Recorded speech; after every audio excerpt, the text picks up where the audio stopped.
Hello everyone, তো চলো আজকে আরো একটা ল্যাটখোরওয়ালা দিন শুরু করা যাক। হ্যাঁ, ল্যাটখোরওয়ালা দিন এর জন্যই বলছি কারণ আজকেও তো আমি 9:30টায় ঘুম থেকে উঠেছি।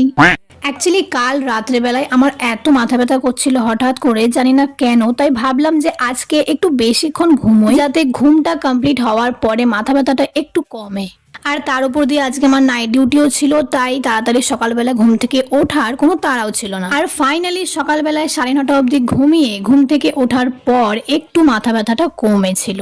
বাই দ্য ওয়ে, আজ হচ্ছে শুক্রবার, আর শুক্রবার মানেই হচ্ছে আমার উইকলি রিসেট ডে বলতে পারো, কারণ এই দিন থাকে আমার ফার্স্ট নাইট ডিউটি। আর সারা সপ্তাহের মধ্যে যেই দিনে আমার ফার্স্ট নাইট ডিউটি পড়বে সেই দিনই একমাত্র আমি একটু টাইম পাই আগের সপ্তাহের সমস্ত পেন্ডিং কাজ ক্লিয়ার করে নিজেকে একটু রিসেট করার। কারণ দেখো, যেই দিন মর্নিং ডিউটি থাকে সেই দিন সকালটা তো মর্নিং এ ডিউটি করতে করতেই কেটে যায়, আর ইভিনিং এ মানে দুপুরের দিকে লাঞ্চ করে সন্ধ্যাবেলাটা রেস্ট নিয়েই কেটে যায়। আর যেই দিন ইভিনিং ডিউটি থাকে সেই দিন সকাল থেকে নিজের রেগুলারের কাজকর্ম করে ইভিনিং এ মানে দুপুরের পরে তো ডিউটি চলে যায়, ডিউটি থেকে এসে সন্ধ্যাবেলায় আবার এসে খেয়ে দিয়ে ঘুমিয়ে পড়ি, এইভাবেই দিনগুলো কেটে যায়। তাই একমাত্র সপ্তাহে আমি ফার্স্ট নাইটের দিনকারই সকালের এই টাইমটাই একটুখানি ফ্রি পাই। আর হ্যাঁ, আজকে যেহেতু লেট করে ঘুম থেকে উঠেছি তাই সকালের যোগা মিস হয়ে গেছে, কিন্তু একটু টাইম নিয়ে মেডিটেশন করে নিয়েছি। আর তারপর এখানেই আমি বসে গেছি একটা হেয়ার মাস্ক রেডি করতে। কাল রাতেই আমি ঠিক করে নিয়েছিলাম যে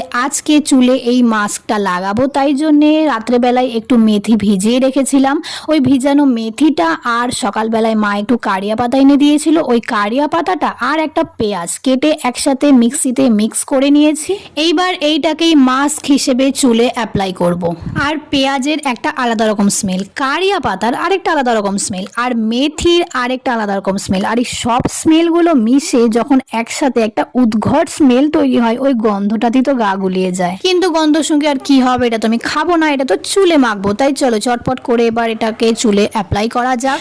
আর পুজো কাছাকাছি আসলেই কিন্তু আমরা প্রত্যেকটা মেয়েই এরকম টুকটাক হেয়ারের ট্রিটমেন্ট, ফেসের ট্রিটমেন্ট করেই থাকি, তো আমি আর কেন বাদ থাকি বলো। হ্যাঁ, অন্যদের মতো পার্লারে গিয়ে অনেক অনেক টাকা দিয়ে তো হেয়ার ট্রিটমেন্ট, ফেস ট্রিটমেন্ট এইসব করতে পারবো না, কিন্তু ঘরে বসে এরকম ছোট্টখাটো নুস্খা তো করা যেতেই পারে। আর দেখো, পয়সা থাকুক বা না থাকুক, ইচ্ছে তো সবারই করে যে পুজোতে চুলটা একটু শাইনি হোক, মুখটা একটু বেশি গ্লো করুক। তো দেখো, এইবার এই মাস্কটা আমি এভাবেই মাথায় 30 মিনিট রাখবো, তারপরে হেয়ার ওয়াশ করব। এবার এটা কেমন টার্ন আউট হয় সেটা না হয় তোমাদেরকে কালকের ভ্লগে বলবো, ওকে।